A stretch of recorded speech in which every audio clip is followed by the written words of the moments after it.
Agriculture TV, kênh thông tin nông nghiệp tổng hợp. Hôm nay, các bạn hãy cùng bác sĩ nông nghiệp tìm hiểu xem phân trùng quế có tốt không qua video sau đây nhé.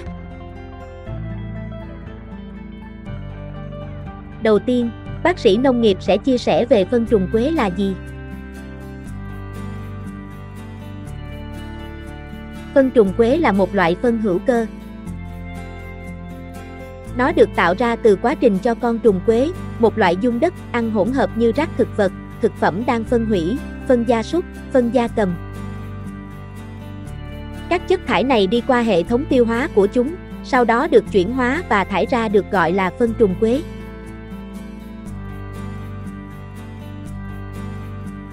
Tiếp theo, ta cùng tìm hiểu xem phân trùng quế có tốt không nhé. Trùng quế ăn đất và các chất hữu cơ đi xuống một ống tiêu hóa dài. Trong đó, thực quản bổ sung canxi carbonate như một cách để trùng tự loại bỏ canxi dư thừa. Thức ăn sau đó chuyển xuống bộ phận tiêu hóa, tại đây thức ăn được nghiền thành các mảnh vụn nhỏ. Rồi đến ruột trùng quế tiết enzyme và hấp thụ các chất dinh dưỡng cần thiết cho dung. Các chất hóa học tiết ra trong đường tiêu hóa của trùng quế giúp phân hủy đất và chất hữu cơ. Do vậy mà phân trùng quế chứa rất nhiều chất dinh dưỡng cho cây trồng và đất. Tiếp đó là về thành phần dinh dưỡng của phân trùng quế.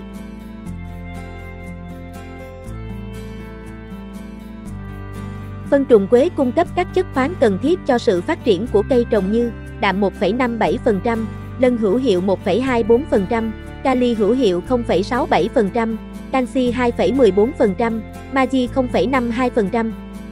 Phân trùng có hệ vi sinh vật dồi dào, phong phú như vi sinh vật cố định đạm với hàm lượng 4,2 x 107 CFU trên gram, vi sinh vật phân giải lân 2,6 x 106 CFU trên gram và vi sinh vật phân giải cellulo hàm lượng 2,0 x 107 CFU trên gram. Trong phân hữu cơ quy định thành phần chất hữu cơ phải đạt được trên 20% thì phân trùng quế có hàm lượng chất hữu cơ cao đến 48,4%.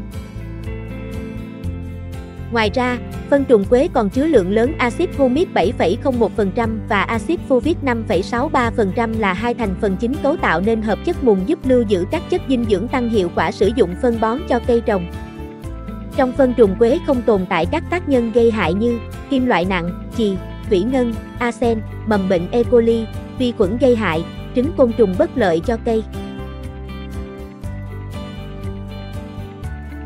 Cuối cùng, ta cùng tìm hiểu xem phân trùng quế có tác dụng gì nhé. Những tác dụng chính của phân trùng quế bao gồm cung cấp dinh dưỡng cho cây trồng, kích thích nảy mầm, bổ sung vi sinh vật có lợi cải tạo đất,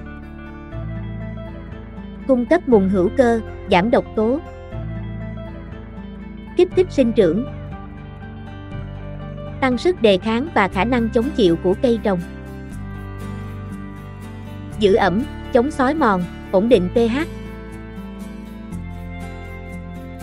Về cung cấp dinh dưỡng cho cây trồng, phân trùng quế cung cấp các chất khoáng cần thiết cho sự phát triển của cây trồng như đạm, lân, kali, canxi, magie. Đồng thời, nó cũng chứa mangan, đồng, kẽm, coban, borat, sắt. Và không như những phân hữu cơ khác phải phân hủy trong đất trước khi cây hấp thụ, các chất này đều ở dạng cây dễ hấp thu, có thể sử dụng ngay. Sẽ không có bất cứ nguy hiểm hay tình trạng nóng cháy cây khi bón phân trùng quế. Về kích thích nảy mầm, nguồn dinh dưỡng mùn hữu cơ, axit humic, axit folic, hormone IAA và những nguyên tố đa trung vi lượng sẽ kích thích hạt giống nảy mầm cực hiệu quả, cho tỷ lệ nảy mầm rất cao, cây con mập khỏe. Đồng thời, còn giúp kích thích bộ rễ, chồi non phát triển vượt trội. Về bổ sung vi sinh vật có lợi cải tạo đất, phân trùng quế chứa rất nhiều vi sinh vật có hoạt tính cao. Đặc biệt là vi khuẩn cố định đạm tự do, azotobacter, vi khuẩn phân giải lân, phân giải cellulo và các chất xúc tác sinh học. Khi bón phân trùng quế vào đất, các vi sinh vật có lợi lại tiếp tục hoạt động mạnh mẽ trong đất. Về cung cấp mùn hữu cơ, giảm độc tố. Phân trùng quế giàu những chất dinh dưỡng có thể hòa tan trong nước và chứa hơn 50% chất mùn được tìm thấy trong lớp đất mặt. Phân trùng quế làm giảm hàm lượng dạng axit carbon trong đất và gia tăng nồng độ nitơ trong trạng thái cây trồng có thể hấp thụ được. Phân trùng quế có khả năng cố định các kim loại nặng trong chất thải, đất trồng. Điều này ngăn ngừa cây trồng hấp thu nhiều phức hợp khoáng hơn nhu cầu của chúng. Về kích thích sinh trưởng. Axit humic trong phân trùng quế kích thích sự phát triển của cây trồng, thậm chí ngay cả nồng độ thấp. Trong phân trùng, axit humic ở trạng thái mà cây trồng có thể hấp thu dễ dàng nhất. Axit humic cũng kích thích sự phát triển của vi khuẩn trong đất. IAA, indole acetic acid, có trong phân trùng quế là một trong những chất kích thích hữu hiệu giúp cây trồng phát triển tốt. Về tăng sức đề kháng và khả năng chống chịu của cây trồng. Phân trùng quế có chứa một lượng lớn các vi sinh vật tự nhiên có lợi với mật độ cao gồm vi sinh vật cố định đạm, phân giải cellulose, phân giải lân khó tan. Điều này giúp cho các chất dinh dưỡng vốn khó hấp thu này có thể được cây sử dụng dễ dàng. Và đủ dinh dưỡng, cây sẽ phát triển tươi tốt, sức đề kháng cùng khả năng chống chịu trước nấm bệnh, sâu hại cũng tăng lên đáng kể. Chất mùn axit fulvic trong phân loại trừ được những độc tố, nấm hại và vi khuẩn có hại trong đất, nên nó có thể đẩy lùi những bệnh do nấm, vi khuẩn gây ra. Về giữ ẩm, chống xói mòn, ổn định độ pH. Phân trùng quế tăng khả năng giữ nước của đất vì phân trùng có dạng hình khối. Đó là những cụm khoáng chất kết hợp theo cách mà chúng có thể để chống sự xói mòn và sự va chạm cũng như khả năng giữ nước, góp phần làm cho đất tơi xốp và giữ ẩm được lâu. Phân trùng quế có độ pH trung tính.